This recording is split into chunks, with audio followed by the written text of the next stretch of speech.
By Kimberly Carter Gamble. When I think about fearlessness, I'm not thinking about overcoming my primal instinct to run from a tiger.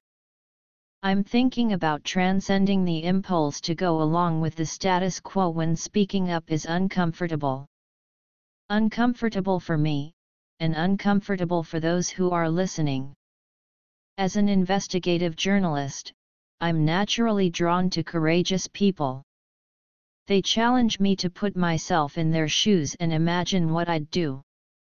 So when I saw a book on fearlessness by Curtis Jackson, aka the rapper 50 Cent, I dove right in. He wrote The 50th Law with historian Robert Greene, and it chronicles lessons the rapper learned in the hood as an orphaned hustler, and how he parlayed his experiences into a successful music career. The book offers a lot of strategic advice amidst some wild stories from Jackson's life. He is a realist to the core, and articulates well how our worldviews determine what we see. To avoid being blinded to what is really going on, he tries on a different worldview every few weeks to see what that changes, what part of reality his worldview might have been eclipsing. It's a bold strategy, one that takes a lot of self-reflection and honesty. Reassess your self-detachment. Your increasing powers of observation must occasionally be aimed at yourself. Think of this as a ritual you will engage in every few weeks, a rigorous reassessment of who you are and where you are headed. Look at your most recent actions as if they were the maneuvers of another person. The goal here is not to beat up on yourself but to have the capacity to adapt and change your behavior by moving closer to the reality. The 50th Law states that in a world of endlessly changing and challenging circumstances, there is one thing we can actually control: the mindset with which we respond to these events around us. If we are able to overcome our anxieties and forge a fearless attitude toward life, something strange and remarkable can occur. That margin of control over circumstances increases. At its utmost point, we can even create the circumstances themselves. Intertwined with many pearls of wisdom, fun stories, and valuable suggestions about fearlessness are some claims and values that I don't share at all, and in fact consider quite dangerous. Personal power is almost entirely discussed in terms of aggression, war, and power over others rather than personal power as it relates to integrity, sovereign rights, or virtue. And they talk about deceit, manipulation, and force as inevitable strategies for domination.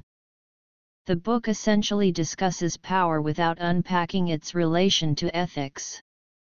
The authors quote Mao and Machiavelli with no apparent regard for the destructive application of their personal power, as if they actually respect what those men did simply because it was powerful. They essentially operate as if the only two options are to dominate or be dominated. I understand how they could arrive at such a limited option. It is the predominant worldview of our day. Our whole energy paradigm is based on scarcity, as if there is not enough to go around. Same with politics and economics. Distinguishing power within from power over doesn't just reflect a quantum shift in consciousness, it reflects the key distinction I believe humanity is going to have to make in order to survive and thrive. But that distinction did not happen in this book. So here I was, immersed in a book I found to be invigorating, infuriating, misguided, and insightful, all at once. It challenged me to reflect, which is one of the things I love most about exposing myself to people whose worldviews are different from my own. In fact, this practice of exposing myself to different perspectives and culling the information and insights that I find personally useful while seeing how someone else experiences the world is one of my favorite ways to learn about myself, and about the world. It was one of our core research strategies in the course of making Thrve. It was foundational to our formulating the whole three-stage solution strategy that we developed in Thrve for transcending the dangerous and painful state of the world. We designed the stages to take the best of the left, the best of traditional conservative, the best of libertarian, and then ultimately the best of what can happen when politics itself is replaced with principles based on non-violation, integrity, accountability, and personal sovereignty. Only by immersing in the philosophy, history, strategy, and tactics of each of those worldviews could we have culled the best of each. So when we released our film and website, we referenced a huge array of books like the 50th Law, ones from which we benefited but with which we definitely did not fully agree. I was surprised when we got attacked for that, claiming guilt by association. The gist of the allegation was that if someone whom I acknowledged learning from also made claims that I didn't agree with, I was, by virtue of referencing them, aligning with all of their assertions. How unexpected that was! I don't think I agree 100% with anyone, let alone the thousands of people from whom I have learned as I have pieced together my own ever-evolving worldview. But I discovered that guilt by association is actually a common strategy for undermining truth and keeping us separated from one another. The notion that I would only read books by or hang out with people with whom I already concur on all values, insights, and information seems to me a dangerously limiting proposition. It may keep the conversation safe and seemingly harmonious, but it doesn't challenge me to inspect my values, or question how my assessment of reality is impacted by my beliefs.